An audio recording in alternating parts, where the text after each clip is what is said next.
I had been having continuous nightmares lately. First, it started out as a dream of Roxas and Axel having sea salt ice cream with this girl they called Shion. I thought nothing of it, considering that it was just Roxas' memory when he was in the Organization 13. Then the dreams began to become nightmares. It started to show Shion covered with wounds from what could be from a keyblade. Roxas was crying so much that he began to cry out blood. A split second later, they both were sitting and looking at me, despite of being in Organization 13 attire.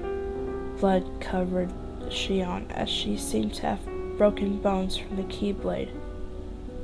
And their keyblades, they had jagged edges and a sharp tip while being drenched with blood. The worst part is that every single one of my friends was around us, either beheaded, their throats slit, or their bodies were cut open in order for the insides to be out. These two were not Roxas and Shion. They were darker and murderous versions of them. "It was your fault," said Shion. "We were happy when you were sleeping," added Roxas. "Now you will die."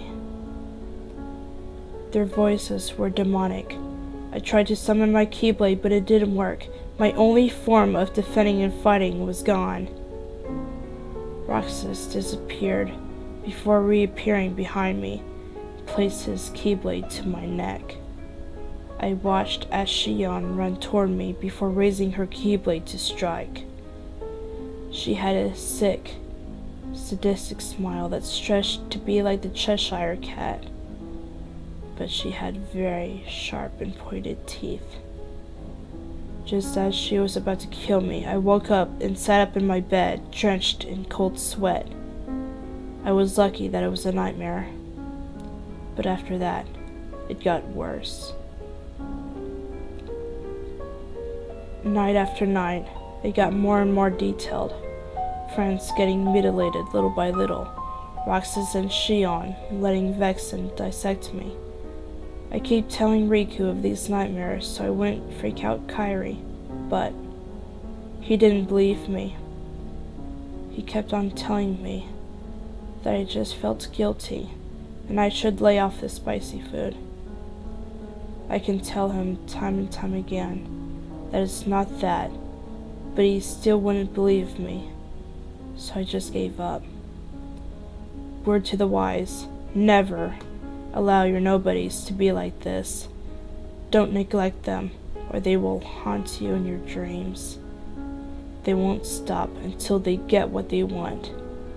Last but not least, make sure you are in peace with them completely. This might be my last night that I would sleep in my bed. I can't take it anymore. As I sit on my bed after dinner, I see their sadistic, evil, Cheshire Cat-like smiles in the corner of my eye. Once I looked toward the area, they were gone. Alright, right when I see them again, I'll summon my keyblade since I'm not asleep. I nodded to my thought, moved to lie down. A pair of hands held me down firmly as a blade cut my hands right off, causing me to let out a loud yell of pain. Why couldn't my mother hear me? "We killed her mother," said Roxas right on cue. "It was very amusing to see her suffer. Now it's time for you to die," said Shion. I looked at them both right before Shion had cut my chest deeply as Roxas made a move to behead me.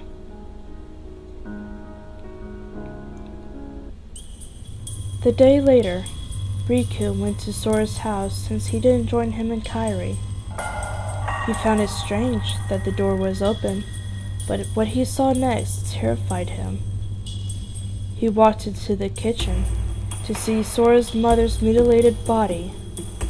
Her legs and arms were cut off as deep cuts tore her face right below the eyes. "Sora?" shouted Riku. When he heard no response, he ran into Sora's room and almost gagged. Sora's head was on the boat that hung on the ceiling with his hides gouged out. His body was still on the bed, with his hands seeming as if he tore his chest open with his bare hands. Riku looked up to see the message. "Here lies the Keyblade wielder."